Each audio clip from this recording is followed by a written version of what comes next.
नमस्ते दोस्तों, स्वागत है आप सबका फिर से एक बार सरकारी परीक्षा के यूट्यूब चैनल पे एक नए हफ्ते में नए जोश के साथ, नए प्रश्नों के साथ और नई खबरों के साथ, मतलब नए करंट अफेयर्स के साथ। तो आज इस हफ्ते की शुरुआत और इस दिन की शुरुआत करेंगे एक बहुत ही अच्छे मोटिवेशनल कोट से और वन ऑफ माय फेवरेट। ये कहता है कि आइदर आई विन और आई लर्न। या तो मैं जीतता हूँ या तो मैं सीखता हूँ, मैं हारता नहीं हूँ। जो एक वॉरियर होता है वो हारता नहीं है, वो तो या जीतता है वो या वो सीखता है। सीखने का मतलब, अगर हमने जंग जीती नहीं, अगर हम हार रहे हैं तो हमें ये पता होना चाहिए कि हम क्यों हार रहे हैं। ठीक है, अगर हम सफल नहीं हो पा रहे हैं तो हमें ये एनालिसिस करना होगा कि हम सफल क्यों नहीं हो पा रहे हैं, और वही एक होगा हमारा लर्निंग प्रोसेस। हमें सीखना है कि हम क्या क्या हमारे कमियां हैं, तो उसके लिए जो भी रिक्वायरमेंट होगा वो हमें करनी चाहिए। ओके, तो ये आज का मोटिवेशनल कोट, और स्टार्ट करेंगे अब आज के पहले क्वेश्चन के साथ, जो कि रहा आपकी स्क्रीन के ऊपर। ये क्वेश्चन नंबर 1 ये कहता है कि recently at how many airports AmbuFilt facility has been launched by AI? हाल ही में AI द्वारा कितने एयरपोर्ट पर AmbuLift फैसिलिटी लॉन्च की गई है? हमारा ऑप्शन है A 12, B 14, C 18 या D 11। 12, 14, 18 या 11। जानेंगे पहले सही उत्तर क्या है दोस्तों। सही उत्तर है ऑप्शन नंबर B 14। तो हाल ही में 14 एयरपोर्ट पर जो है AmbuLift फैसिलिटी की शुरुआत की गई है। अब ये होता क्या है जानते हैं। तो एम्बुलेट फैसिलिटी क्या होता है कि जिससे क्या होता है, जो आप देख रहे हो कि इस तरह का लिफ्ट होता है। तो जो अगर आप एयरपोर्ट गए होगे तो आपको देखोगे कि यहाँ से आपको प्लेन तक ले जाने के लिए कुछ एक बस प्रोवाइड की जाती है, या कुछ इस तरह की व्यवस्था प्रोवाइड की जाती है कि आप जो है एयरपोर्ट से निकल के जो आपकी जहाँ पे विमान लगा हुआ है वहाँ पर आप पहुँच सको। तो इसी फैसिलिटी को ईज करने के लिए एम्बुलिफ्ट फैसिलिटी की शुरुआत की गई है। ओके, किसके द्वारा की गई है? AI के द्वारा, यानी कि airport authority limited of India के द्वारा। ओके, तो ये पूरी तरह से मेड इन इंडिया है। ये जो एम्बुलिफ्ट आप देख रहे हैं ये कहाँ बना हुआ है? भारत में बना हुआ है। और ये 14 एयरपोर्ट्स पर जो है लगाया गया है। देहरादून, गोरखपुर, पटना, बेंगलुरु, बड़ोदरा, दरभंगा, इम्फाल, विजयवाड़ा, पोर्ट ब्लेयर, जोधपुर, बेलगाम, सिलचर, झारसुगुड़ा, राजकोट, हुबली, और तो इन जगहों पर जो है वो 14 एयरपोर्ट्स पे ये क्या किया गया है, इसको इंस्टॉल किया गया है। AI के चेयरमैन कौन है? संजीव कुमार है। ओके, तो इसी के साथ बढ़ेंगे अगले प्रश्न के ऊपर। अगला प्रश्न ये रहा हमारे स्क्रीन के ऊपर। क्वेश्चन कहता है कि who among the following has set record for fastest limbo skating under 10 bars? निम्नलिखित में से किसने सबसे तेज लिम्बो स्केटिंग अंडर 10 बार्स का रिकॉर्ड बनाया है? हमारा option A Caitlin Corner, B Shilpa Kamdi, C Srishti Sharma या D तिलक कासमी। जानेंगे सही उत्तर। सही उत्तर option number C Srishti Sharma. अभी लिम्बो स्केटिंग है, हो सकता है कई लोगों ने इसका नाम पहली बार सुना होगा। तो ये क्या होता है हम जानते हैं। कुछ इस तरह का स्केटिंग होता है, मतलब आप जो लेट के वो स्केटिंग का प्रतिशब्दा को फॉलो करते हैं। ठीक है, तो 10 बार्स का मतलब क्या हुआ? ये जो आप देख रहे हो ये बार्स है, तो इन बार्स के पास होके, मतलब इसको बिना छुए हमें यहाँ पे स्केटिंग करनी होती है।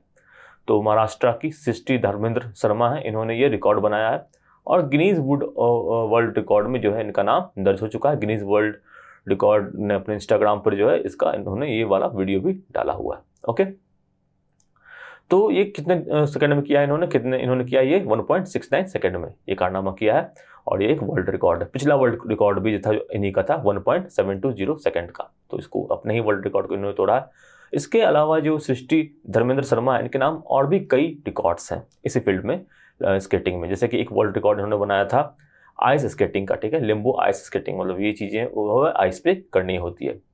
तो इन्होंने अपना ही रिकॉर्ड तोड़ा है, और इनके नाम इसके अलावा और भी कई रिकॉर्ड्स हैं। लाइक जो भी 11 वर्ष की थी तभी से ये इस तरह के रिकॉर्ड्स बनाते आ रही हैं। ओके, 2018 का भी इनका रिकॉर्ड है आइस का, और 2020 में जो रिकॉर्ड बनाया था उसी को उन्होंने इस बार जो है तोड़ दिया है। तो काफ़ी फेमस नाम है, इसके बारे में जो है एग्जाम्स में पूछे जाने की काफ़ी संभावना है, क्योंकि लिम्बो स्केटिंग के टर्म में अब ये भारत में बड़ा नाम बन चुकी हैं, इनफैक्ट पूरे विश्व में बड़ा नाम बन चुकी है। ओके, तो इनके बारे में जरूर जानिए, और लिम्बो स्केटिंग के बारे में भी जरूर जानिए, सवाल किसी भी तरह से बन सकते हैं। ओके, अब हम बढ़ेंगे अपने अगले क्वेश्चन के ऊपर। क्वेश्चन नंबर 3 ये रहा आपकी स्क्रीन के ऊपर। क्वेश्चन कहता है कि recently in which state prime minister Narendra Modi unveiled 108 feet statues of lord Hanuman? हाल ही में प्रधानमंत्री नरेंद्र मोदी ने किस राज्य में भगवान हनुमान की 108 फीट ऊंची प्रतिमा का अनावरण किया? हमारे ऑप्शन है मध्य प्रदेश, बी उत्तर प्रदेश, सी कर्नाटक या डी गुजरात। सही उत्तर है option number D Gujarat. Gujarat में प्रधानमंत्री नरेंद्र मोदी ने हनुमान जी की 108 फीट ऊंची प्रतिमा का अनावरण किया है। ये कब किया था उन्होंने? ये किया था उन्होंने 16 अप्रैल को। इस बार 16 अप्रैल को क्या था? हनुमान जयंती, मतलब हनुमान जी की बर्थडे एनिवर्सरी जो है वो मनाई जाती है। ओके, तो हनुमान जयंती के ओकेजन पर इन्होंने ये जो है 108 फीट स्टैचू हनुमान जी का कहाँ पे उद्घाटन किया है? मोरबी में, गुजरात के मोरबी में। ये किसके तहत किया गया? ये चार धाम परियोजना के तरफ किया गया, हनुमान जी चार धाम परियोजना। इसमें क्या है कि जो चार डायरेक्शन है, चारों डायरेक्शन हनुमान जी की एक मूर्ति जो है वो बैठाई जाएगी। जैसे कि शिमला में एक बैठाई जा चुकी है 2010 में, और ये दूसरी है मोरबी में वेस्ट में। तो इसी तरह से एक ईस्ट में और एक साउथ में भी बनाई जाएगी। ओके, तो सीएम कौन है गुजरात के? भूपेंद्र पटेल है। ठीक है, एक सीएम आपने याद कर लिया। जैसे के एग्जाम हो रहे हैं, सीएम के नाम पूछे जा रहे हैं, तो सीएम के नाम आप इस तरह से भी याद कर सकते हैं। कोई स्टेट आया, उसके सीएम का नाम देख लिया, उसके गवर्नर का नाम देख लिया। ओके, तो इसी के साथ बढ़ेंगे अपने अगले क्वेश्चन के ऊपर। क्वेश्चन नंबर 4 ये कहता है कि which state has announced 50% discount on travelling in state transportation buses for women? किस राज्य ने महिलाओं के लिए राज्य परिवहन की बसों में यात्रा करने पर 50% छूट की घोषणा की है? हमारा ऑप्शन है ए उत्तर प्रदेश, बी पंजाब, सी हिमाचल प्रदेश या डी हरियाणा। जानेंगे पहले सही उत्तर क्या है। सही उत्तर है ऑप्शन नंबर सी, हिमाचल प्रदेश। हिमाचल प्रदेश में किसकी सरकार है?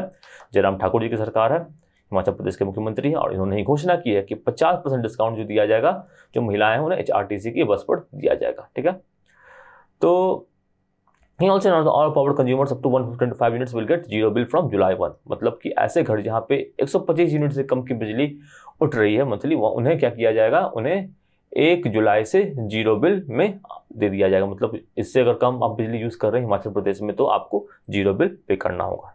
तो ये सब चीज़ें कब से इंप्लीमेंट होगी? 1 जुलाई से इंप्लीमेंट होगी। ठीक है, जैसा कि मैंने कहा, गवर्नर और सीएम के याद आप नाम जो है आप साथ साथ पढ़ते चले, याद करते चले। तो हिमाचल प्रदेश का नाम आया, तो गवर्नर का नाम यहाँ पे क्या है? श्री राजेंद्र विश्वनाथ अर्लेकर। ठीक है, तो इसी के साथ बढ़ेंगे अपने अगले क्वेश्चन के ऊपर। क्वेश्चन नंबर 5 ये कहता है कि what is the name of recently launched health related teleconsultation facility provided eight 4th anniversary of Ayushman Bharat health and wellness? Ayushman Bharat health and wellness की 4वीं वर्षगांठ पर हाल ही में शुरू की गई स्वास्थ्य संबंधी टेली परामर्श सुविधा का नाम क्या है? पहला ऑप्शन है ई संजीवनी, दूसरा ऑप्शन है बी आयुष, तीसरा ऑप्शन है सी ई स्वस्थ, या चौथा ऑप्शन है डी ई जीवन। तो जानेंगे पहले सही उत्तर। सही उत्तर ऑप्शन नंबर ए, ई संजीवनी। जी हाँ, ई संजीवनी क्या है? जो अभी स्वस्थ Ayushman Bharat health and wellness जो है जो योजना चलाई गई थी केंद्र सरकार के द्वारा 2018 में, और 2018 के बजट में भी इसका उल्लेख किया गया था। उसी के तहत जो है वो इसके 4 साल पूरे हो गए, और इसी के उपलक्ष्य पर जो ई संजीवनी टेली कंसल्टेशन फैसिलिटी है वो शुरू की गई है।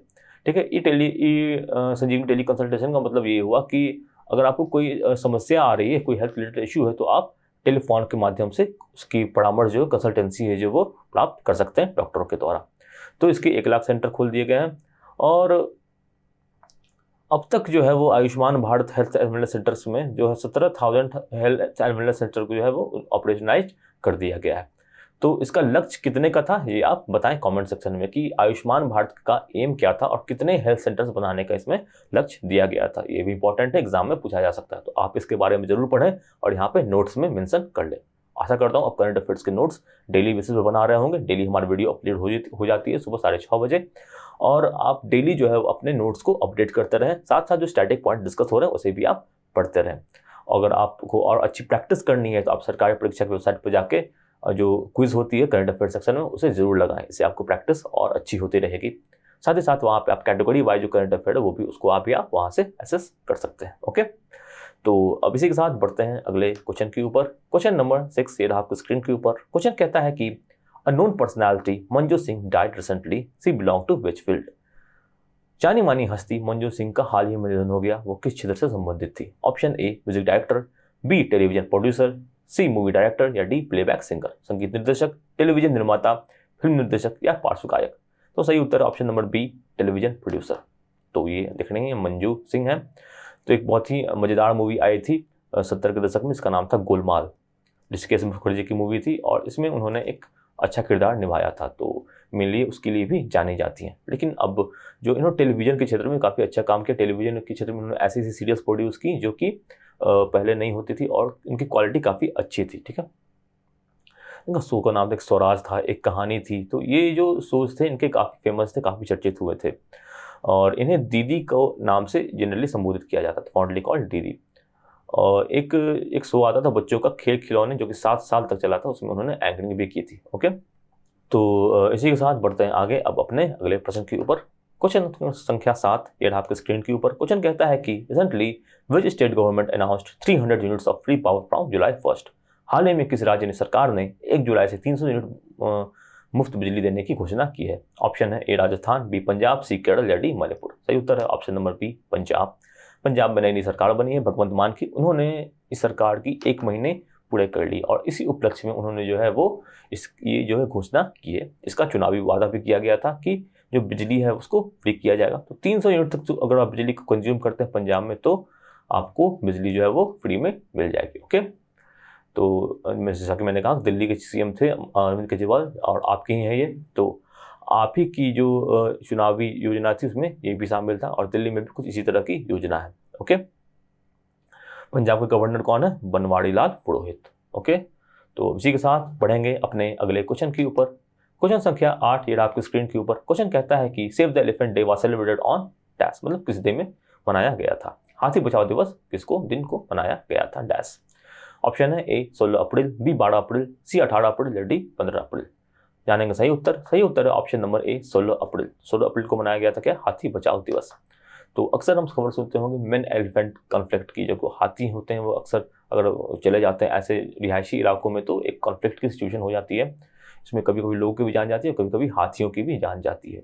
तो ऐसी सिचुएशन को हमें क्या करना होता है? अवॉइड करना होता है। हाथियों की इंपॉर्टेंस को बताने के लिए कि पर्यावरण में, जंगलों में हाथी की क्या इंपॉर्टेंस है, इस डे को सेलिब्रेट किया जाता है। सेव द एलिफेंट डे कब होता है? 16 अप्रैल को होता है।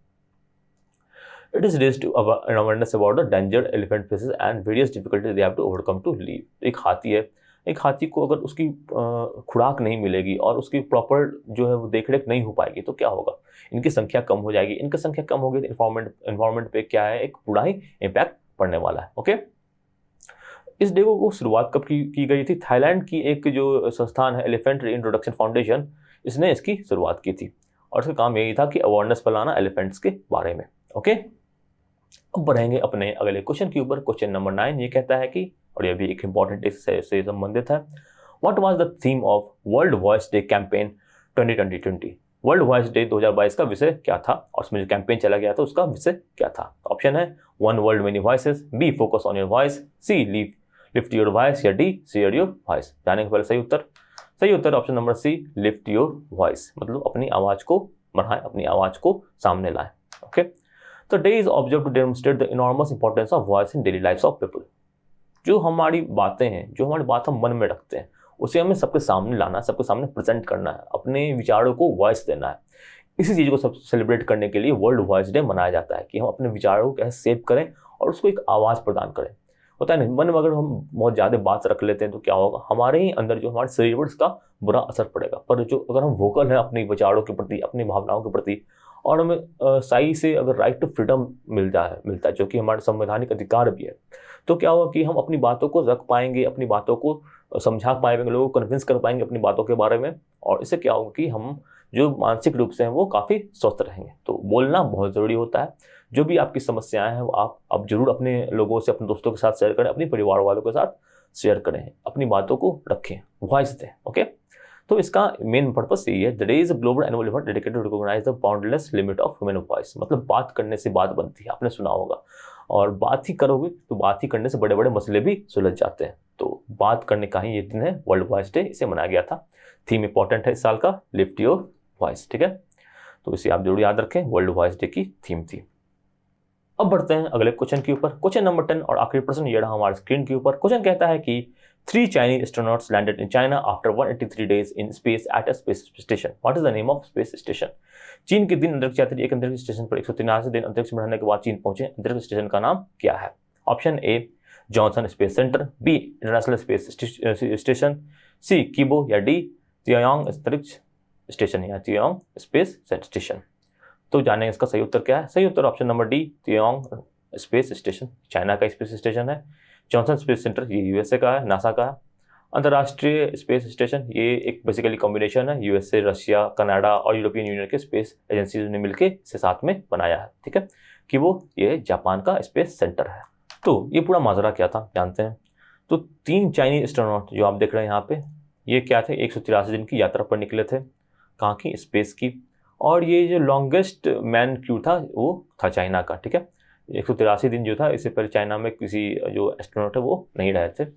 इसमें ग्रुप में 2 पुरुष थे, झा जियांग यागुआफू, एंड एक महिला थी वांग यापिंग।